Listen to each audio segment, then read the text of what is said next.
मैं प्रथम आया। दूसरा विश्व युद्ध बस खत्म ही हुआ था और भारत उत्सुकता से अपनी आज़ादी का इंतजार कर रहा था। रेडियो पर अक्सर सुनाई देता था कि गांधी जी ने घोषणा की है, भारतवासी अपने भारत का निर्माण खुद करेंगे। देश अभूतपूर्व आशा से भरा था। मैं मन ही मन अपने देश के लिए कुछ करना चाहता था। इसके लिए किसी अच्छे विद्यालय में पढ़ना जरूरी था, लेकिन मैं अपने माता पिता से ये बात कहने का साहस नहीं जुटा पाता था, क्योंकि मैं जानता था कि वे मुझे अच्छे विद्यालय में नहीं पढ़ा पाएंगे। एक दिन मुझे अचरज में डालते हुए मेरे पिताजी ने मुझसे कहा, अब्दुल, मैं जानता हूँ कि तुम्हारे मन में आगे पढ़ने की कितनी इच्छा है। हम अनपढ़ लोग हैं, लेकिन मैंने और तुम्हारी माँ ने तुम्हें लेकर बहुत ऊंचे सपने देखे हैं। तुम फिक्र मत करो, जैसे भी हो हम पैसों का इंतजाम करेंगे ताकि तुम अच्छे विद्यालय में पढ़ सको।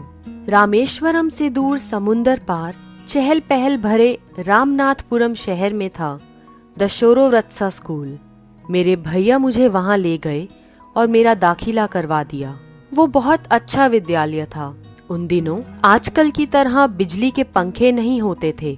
मौसम गर्म और उमस भरा होता तो छात्रों को पेड़ों के नीचे बैठाकर पढ़ाया जाता था। दूसरे विषय की कक्षा में जाने का मतलब होता था दौड़कर दूसरे पेड़ के नीचे जाना। एक दिन मैं जल्दी में गलत कक्षा में चला गया। वहाँ हमारे गणित के अध्यापक पढ़ा रहे थे। वे चश्मे से मुझे घूरते हुए बोले, अगर तुम सही कक्षा नहीं ढूंढ सकते तो तुम इस विद्यालय में क्या कर रहे हो? तुम्हें तो अपने गांव लौट जाना चाहिए जहां से तुम आए हो। फिर उन्होंने मेरी गर्दन पकड़ी और पूरी कक्षा के सामने मुझे बेंत लगाए। मेरा दिल टूट गया। मुझे इस विद्यालय में भेजने के लिए मेरे परिवार ने बहुत त्याग किया था।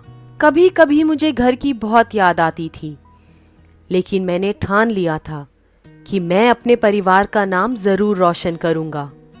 उस दिन मैंने निश्चय कर लिया कि मैं सिर्फ अच्छा छात्र ही नहीं बनूंगा, बल्कि सबसे अच्छा छात्र बनूंगा। मैं दिन रात पढ़ाई में जुट गया। कुछ महीनों बाद जब परीक्षा का परिणाम आया तो मुझे गणित में पूरे अंक मिले थे। मैं उत्साह से भर उठा। अगली सुबह प्रार्थना के बाद मुझे दंडित करने वाले गणित के अध्यापक जी खड़े हुए और मुस्कुराकर बोले, मैं जिसे भी बेंत लगाता हूँ वो महान बन जाता है। उनकी बात सुनकर सब लोग हंसने लगे।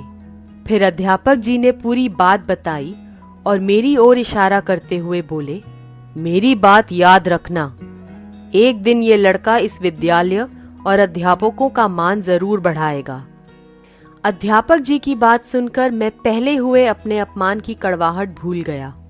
उस सत्र के खत्म होने पर जब मैं अपने घर लौटा तो हमारे परिवार में बहुत खुशियां मनाई गई।